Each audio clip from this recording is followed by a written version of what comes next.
So I received these plant pot feet in exchange for this review, but although I can't use them for anything like this because those are succulents, none of those actually have drainage holes. These little 2-inch discs sit about half an inch high are going to be perfect for my plants that do have drainage holes. Let me show you.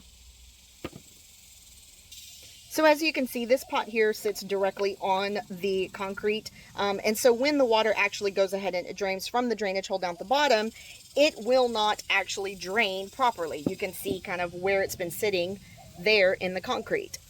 But if I just place these 3 little plant feet right here at the base and then put the plant right on top, it's going to allow for the drainage hole to actually be lifted from the concrete for this plant to actually drain properly.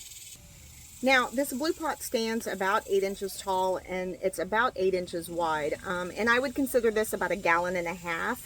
Not quite 2 gallons, but about 1.5 gallons.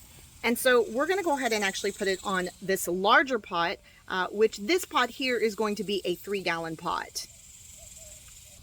So as you can see, one pot is extremely small compared to the other one, and I've placed 4 feet under this one, and this one only has 3. But that's going to allow for the drainage of this water so it doesn't actually get caught between the pot and the concrete, saving your plants from getting root rot and then, of course, drowning in the amount of water that actually gets stuck within the pot.